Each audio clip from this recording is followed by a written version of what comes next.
When I started babysitting, the parents gave me a horrifying set of rules. I thought I hit the jackpot when a rich family paid me $200 to babysit their child for a night. I never could have guessed this would have led to my life being ruined forever. The children were extremely well behaved and everything went smoothly the first night. The young couple must have thought that I had done a good job because word spread quickly around the rich neighborhood that I was a great babysitter choice. This was perfect for me.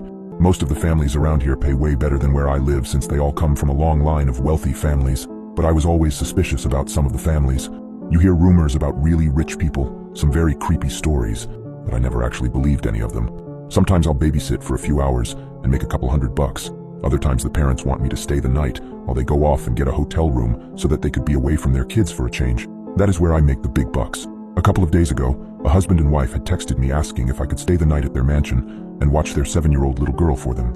I happily agreed, not knowing this might be the last time I ever see the outside world again. When the day finally came, I drove my beat-up Jeep Wrangler to the edge of the rich neighborhood and made my way up this private driveway that I had never noticed before because the entrance was hidden back amongst the trees that surround the entire north side of town. I drove up this steep, winding driveway for what seemed like 10 minutes before I finally saw the house come into view. Out of all the houses I've babysat at, this was hands down the most gorgeous one I've ever seen. I hoped I would get some good money for this. I got out of my car and made my way up to the front porch, where I knocked on this gigantic wooden door. A few seconds later, a beautiful woman in her mid-30s answered and introduced herself as Mrs. Collins.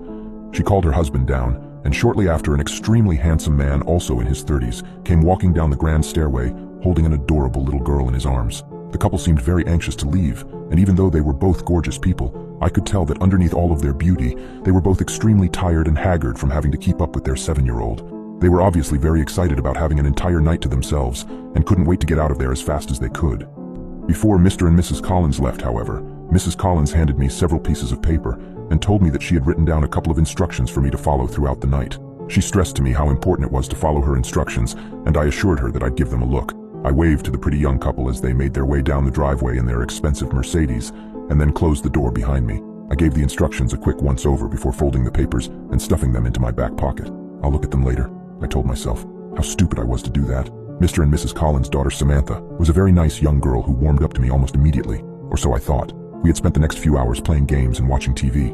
After we finished our 5th episode of Teen Titans Go, I noticed that it was getting late and asked Samantha what her bedtime was. She shrugged, not really giving me an answer, which is when I remembered Mrs. Collins' instructions. I pulled out the folded pieces of paper and scanned through them very quickly when I saw the words, "Samantha needs to be in bed before 8 p.m. I checked the time to find that it was almost 7:45. "Well, it looks like your bedtime is right now," I said, lift Samantha up off the couch so I could get her ready. She brushed her teeth and I tucked her into her California king-sized mattress. I told her goodnight and was leaving her room when she said something that stopped me in my tracks.